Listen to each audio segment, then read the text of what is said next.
Hey guys, welcome back to Fishing the Dakotas. Today we're going to be talking about topwater baits. We all know that topwater baits are a great summertime bait, and they are on the topwater. You'll see great explosions, and it's really good for the warm summers when it's about 3 to 8 foot of water. Those bass will smash those topwater baits, and you're just going to get amazing bites. You're going to feel great because you're going to be able to see the bass hit your bait, and it's a great way to fish.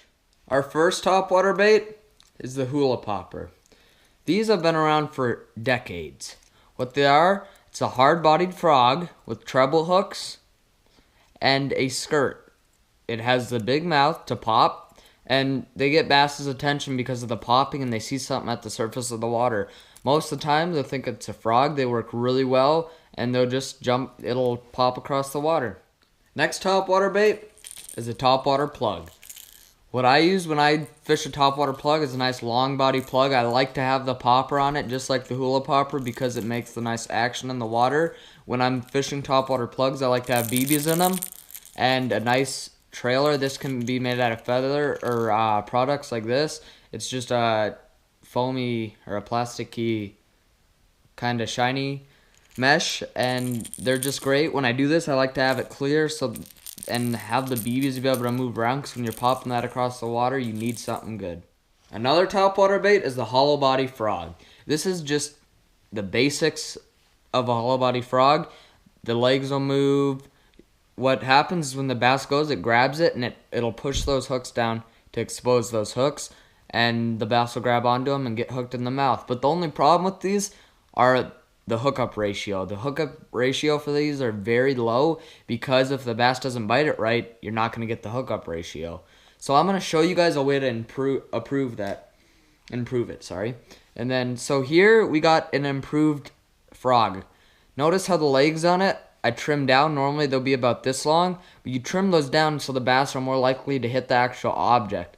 And if you notice, the hooks on this one are actually bent up, so that when it doesn't have to push the frog as far down to get the hooks into its mouth, which that helps because when the bass comes up behind it, it'll grab and it'll spike it immediately. Like with these other ones, here's a really old one. With these other ones, as you guys can see, they have to push all the way down to get that bite. But this is probably my oldest frog. It has the tails on it. These are all weather rotted. This is probably the first popper they've made. It's a rubber one, so it's movable, but I've caught more bass on this than probably any baits in this box I'm here. So I did to improve the hookup with this one too. Like you guys can see, hooks are bent upwards on that, and you can feel them if you run your hand across it. It doesn't hurt the weedlessness because it's still up against the body of the frog.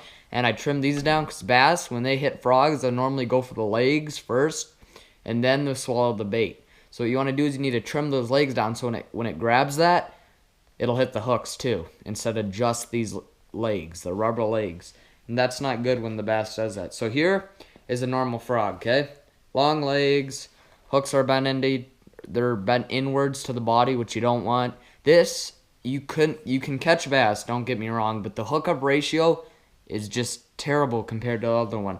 That improves it probably by 50% because the hooks are out, and with this one, they're more likely to hit down here because they want the legs of the frog and then they want to drag it under the surface. With those, they'll hit the legs and they'll get the hooks right away. These though, like I said, when I improve that, you can see the difference there. And then the hooks, these point straight up. These are point more downwards, level with the body. So your hookup ratios are just going to be a ton better. Another topwater bait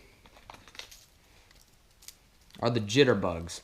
So these jitterbugs have been around just as long as the hula poppers have. They're a great nighttime bait. Here, I'll grab this one here.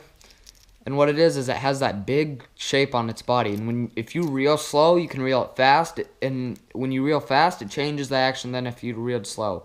What it does is it'll wobble like that, just like that, across the water. So it's kind of like walking it, but it faces down. If you reel it fast enough, it'll actually go under the surface, and if you reel it slow enough, it'll walk slow like this, and it works just great. That shininess, You don't want to get one with too big, otherwise it will scare the bass off because they'll just see something huge and shiny, which isn't good. But this is pretty much the perfect size. Black's the all-time great color.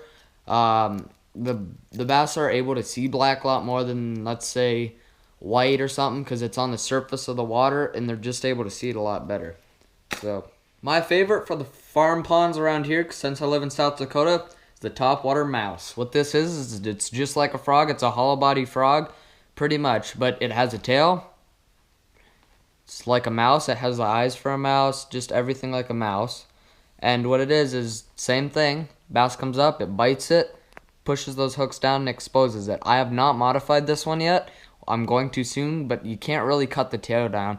The tail's already pretty small. And when I'm doing this, I'm going to fish this with braided line because the bass that are going to hit a farm mouse are going to be pretty nice sized bass. And you're going to want something that'll be able to hold those bass in. Another thing is when you are fishing topwater, you can use two options. A spinning reel with really high fluorocarbon, up in, I'd probably say 12 to 18 pound test, or you can use 10 to 20 pound braid. When you're fishing a frog with 20 pound braid, your hook sets are going to be amazing. When you're fishing a frog with 10 pound braid, you're going to lose frogs. It's not going to be able to hold as good as that 20 pound.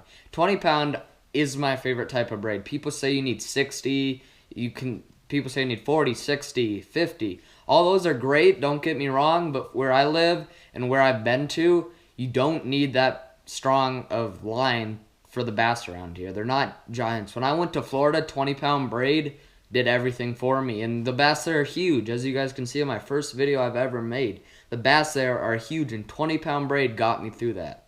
I want to thank you guys for watching my videos. I'm going to be doing a 100 subscriber giveaway. When I hit 100 subscribers, I'm at right about 45 right now, or somewhere around there. I'm not 100% sure. I'm not all big into the subscribers or anything. I like making my videos quality and having them good for the people out there watching. I like having good videos because you guys are enjoying them, I hope. If you guys do enjoy them, tell me what you liked about them in the comments, and it just helps me out a lot. And I like doing these videos about, topwater baits and stuff like that because I like to inform people of what I know. Mine may be wrong. Maybe I'm wrong. I want you to tell me, though, so I can learn from you guys, too. If you can do that, that'd be great. Just leave it in the comment section, and I'll get back to you. Thank you.